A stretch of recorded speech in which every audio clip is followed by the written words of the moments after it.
Subscribe कीजिए हमारे YouTube channel को और नए वीडियो की अपडेट तुरंत पाने के लिए दबाइए बेल आइकन। नमस्कार दोस्तों, आज हम बात करने वाले हैं कि स्टॉप लॉस ऑर्डर को प्रॉपर किस जगह पर प्लेस करना चाहिए जिससे कि उसकी एक्यूरेसी बढ़ जाए। दोस्तों, अगर आप यह सोच रहे हैं कि इस वीडियो को देखने के बाद आपका स्टॉप लॉस कभी भी हिट नहीं होगा, तो आप गलत सोच रहे हैं, क्योंकि स्टॉप लॉस का हिट होना बाजार का ही एक हिस्सा है जो कि होना ही है। हम यहाँ पर बस इतना ही कर सकते हैं कि स्टॉप लॉस को ऐसी जगह पर सेट करें कि वह अच्छी एक्यूरेसी के साथ बाजार में बना रहे। दोस्तों, अगर आप नहीं जानते हैं कि स्टॉप लॉस ऑर्डर क्या होता है, तो मैं आपको बता दूं कि स्टॉप लॉस के विषय में मैं एक वीडियो पहले ही बना चुका हूं, जिसमें मैंने स्टॉप लॉस को पूरी तरह से एक्सप्लेन कर दिया था। अगर आपने अभी तक वह वीडियो नहीं देखा है, तो आप इस वीडियो की डिस्क्रिप्शन में जाकर या ऊपर आई बटन पर क्लिक करके स्टॉप लॉस का वीडियो देख सकते हैं। दोस्तों, अक्सर कई नए ट्रेडर्स के साथ ऐसा होता है कि वे लोग बाजार में स्टॉप लॉस लगाते हैं और उनका स्टॉप लॉस बार बार हिट हो जाता है। तब ये लोग ऐसा सोचने लगते हैं कि बाजार में कोई कैमरा लगा है या फिर किसी को दिख जाता है कि लोग कहाँ पर स्टॉप लॉस लगा रहे हैं। इस तरह के कई सवाल नए ट्रेडर के दिमाग में आते हैं। अगर आपके साथ भी ऐसा हो रहा है, तो वीडियो में आखिर तक बने रहें, क्योंकि आज मैं आपको स्टॉप लॉस लगाने की सही टेक्निक को बताने वाला हूँ। इससे पहले आप सभी से एक रिक्वेस्ट है, अगर आपने अभी तक हमारे चैनल को सब्सक्राइब नहीं किया है, तो प्लीज हमारे चैनल को सब्सक्राइब कर लीजिए। और अगर आपको यह वीडियो पसंद आ रहा है, तो इस वीडियो को लाइक कर दीजिए। तो चलिए वीडियो में आगे बढ़ते हैं और समझते हैं कि हमें स्टॉप लॉस कहाँ पर लगाना चाहिए। दोस्तों, जब भी आप बाजार में ट्रेड लेने के बाद स्टॉप लॉस लगाते हैं, तब आप कोई टेक्निकल देखकर ही ट्रेड करते होंगे और उसी टेक्निकल के हिसाब से बाजार में स्टॉप लॉस लगाते होंगे। जैसे कि अगर आप कैंडल स्टिक पैटर्न के हिसाब से ट्रेडिंग कर रहे हैं, तो आप कैंडल स्टिक पैटर्न के हिसाब से ही स्टॉप लॉस लगाएंगे। अगर आप चार्ट पैटर्न के हिसाब से ट्रेडिंग कर रहे हैं, तो आप चार्ट पैटर्न के हिसाब से ही स्टॉप लॉस लगाएंगे। अगर आप टेक्निकल इंडिकेटर के हिसाब से ट्रेडिंग कर रहे हैं, तो आप टेक्निकल इंडिकेटर के हिसाब से ही स्टॉप लॉस लगाते हैं।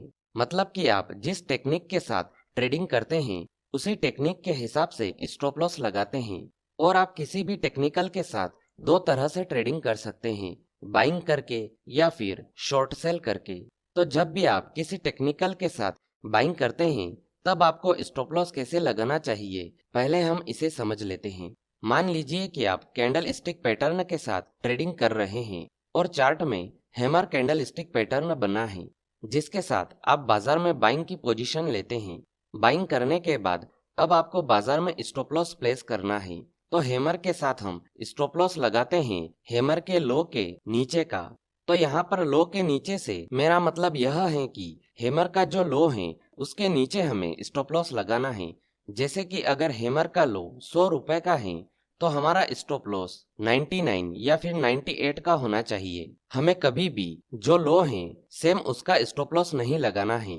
अक्सर मैं देखता हूँ कि कई ट्रेडर्स जो लो हैं उसी लो का स्टॉप लॉस लगा देते हैं, जिससे उनका स्टॉप लॉस हिट होने की संभावना बहुत ज्यादा होती है। हमें स्टॉप लॉस हमेशा लो से एक दो पॉइंट नीचे ही लगाना चाहिए जब भी हम बाइंग की पोजीशन बनाएं। हमें कभी भी लो के बराबर का स्टॉप लॉस नहीं लगाना है। तो दोस्तों, इस प्रकार से हम बाइंग के साथ प्रॉपर स्टॉप लॉस लगा सकते हैं। अब हम समझते हैं शॉर्ट सेलिंग के साथ हम प्रॉपर स्टॉप लॉस कैसे लगा सकते हैं। मान लीजिए कि आप चार्ट पैटर्न के साथ ट्रेडिंग कर रहे हैं और चार्ट में head and shoulder chart pattern बना है, जिसके साथ आप बाजार में शॉर्ट सेल की पोजीशन लेते हैं। अब शॉर्ट सेलिंग करने के बाद आपको बाजार में स्टॉप लॉस प्लेस करना है।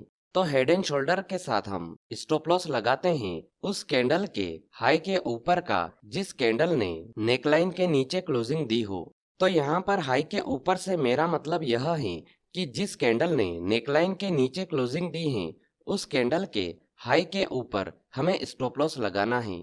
जैसे कि अगर जिस कैंडल ने नेकलाइन के नीचे क्लोजिंग दी है, उस कैंडल का हाई 500 रुपए का है, तो हमारा स्टॉप लॉस 502 या 503 रुपए का होना चाहिए।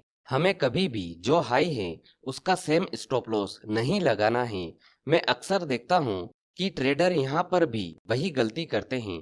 जो हाई है उसी का सेम स्टॉप लॉस लगा देते हैं, जिससे कि उनके स्टॉप लॉस हिट होने की संभावना बहुत ज्यादा होती है। हमें स्टॉप लॉस हमेशा हाई से 1-2 पॉइंट ऊपर का ही लगाना चाहिए जब भी हम शॉर्ट सेलिंग की पोजीशन बनाएं। हमें कभी भी हाई के बराबर का स्टॉप लॉस नहीं लगाना है। तो दोस्तों, हम इस प्रकार से शॉर्ट सेलिंग के साथ प्रॉपर स्टॉप लॉस लगा सकते हैं। मुझे लगता है कि अब आपको समझ में आ ही गया होगा कि हम प्रॉपर स्टॉप लॉस किस तरह से प्लेस कर सकते हैं।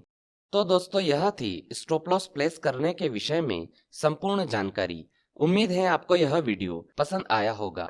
अगर वीडियो से जुड़ा हुआ कोई भी सवाल आपके दिमाग में है तो आप कमेंट बॉक्स में जाकर पूछ सकते हैं। आज के लिए इतना ही, फिर मिलेंगे। गुड बाय, धन्यवाद।